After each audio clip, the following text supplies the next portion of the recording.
नमस्कार, आपका मेरे यूट्यूब चैनल में स्वागत है।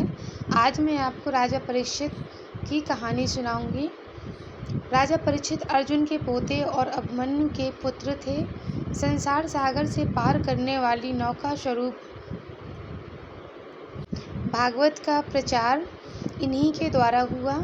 पांडवों ने संसार त्यागते समय इनका राज्याभिषेक किया था। इन्होंने नीति के अनुसार पुत्र के समान प्रजा का पालन किया। एक बार राजा परीक्षित अखेत हेतु वन में गए। वन्य पशुओं के पीछे दौड़ने के कारण वे प्यास से व्याकुल हो गए तथा जलाशय की खोज में इधर उधर घूमते घूमते शमीक ऋषि के आश्रम में पहुंच गए। ऋषि शमीक के आश्रम में उनके पुत्र श्रृंगी एवं अन्य ऋषि कुमार एक साथ रहकर अध्ययन करते थे। सभी विद्यार्थी जंगल गए तो शमीक ऋषि आश्रम में समाधि में लीन बैठे हुए थे। उसी समय प्यास से व्याकुल होते हुए राजा परीक्षित आश्रम में पहुंचे। राजा ने आश्रम में इधर उधर काफी पानी तलाशा और शमीक ऋषि को समाधि में बैठे हुए देखा तो उनके पास गए और बड़ी विनम्रता के साथ कहने लगे कि मुझे प्यास लगी है, कृपया पानी दीजिए। राजा ने अपने वचन 3-4 बार दोहराए, लेकिन ऋषि समाधि में लीन थे, इसलिए वह उठे नहीं। राजा को लगा कि ऋषि समाधि में लीन होने का ढोंग कर रहे हैं। इस बात पर राजा को गुस्सा आ गया और पास ही पड़े एक मरे हुए सांप को उठाकर उन्होंने ऋषि के गले में डाल दिया। आश्रम से जाते हुए राजा परीक्षित को एक ऋषि कुमार ने दूर से देख लिया।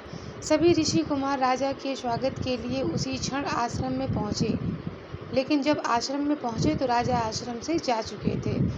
साधना में लीन बैठे शमी ऋषि के गले में सभी ने मरा हुआ सांप देखा। इतना देखकर उनके पुत्र श्रृंगी को क्रोध आ गया और उन्होंने हाथ में जल लेकर राजा को श्राप देते हुए कहा कि मेरे पिताजी का अपमान करने वाले राजा परीक्षित की मृत्यु आज से 7 दिन बाद हो जाएगी। नागराज तक्षक के काटने से ही होगी। इस बीच अन्य ऋषि कुमारों ने शमीक ऋषि के गले से मरा हुआ सांप निकाला। शमीक की साधना टूट गई। जब ऋषि शमीक उसने बात पूछी तो उन्हीं सारी बातें विस्तार से बता दी गईं। उनकी बात सुनकर शमीक बोले, पुत्र, एक साधारण से अपराध के लिए राजा परीक्षित को सर्पदंश से मृत्यु का श्राप देना उचित नहीं है। यह बहुत ही बुरा है। यह हमें शोभा नहीं देता। पुत्र, अभी तुम इन बातों का ज्ञान प्राप्त नहीं हुआ है, इसलिए तुम ईश्वर की शरण में जाओ और अपने अपराध की क्षमा याचना करो। राजा परीक्षित को भी राजभवन पहुँचते पहुँचते अपनी गलती का एहसास हो गया। ऋषि शमीक का एक शिष्य राजा परीक्षित के पास गया और कहने लगा कि राजन, ब्रह्म समाधि में लीन शमीक ऋषि की ओर से आपका उचित आदर सत्कार नहीं हुआ, जिसके लिए उन्हें अत्यंत खेद है। लेकिन आपने जो मरे सर्प को उनके गले में डाल दिया था, जिसके कारण उनके पुत्र ने आपको आज से 7 दिन के बाद मृत्यु का श्राप दिया है। उनका यह श्राप अत्यंत असत्य नहीं है।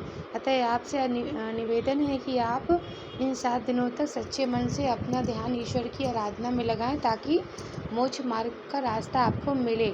श्राप की बात सुनकर राजा परीक्षित व्यास पुत्र सुखदेव मुनि के पास गए, जहाँ राजा परीक्षित को सुखदेव जी ने 7 दिनों तक लगातार भागवत कथा सुनाई। आशा करती हूँ द्वारा सुनाई गई कहानी अच्छी लगी होगी। Thank you.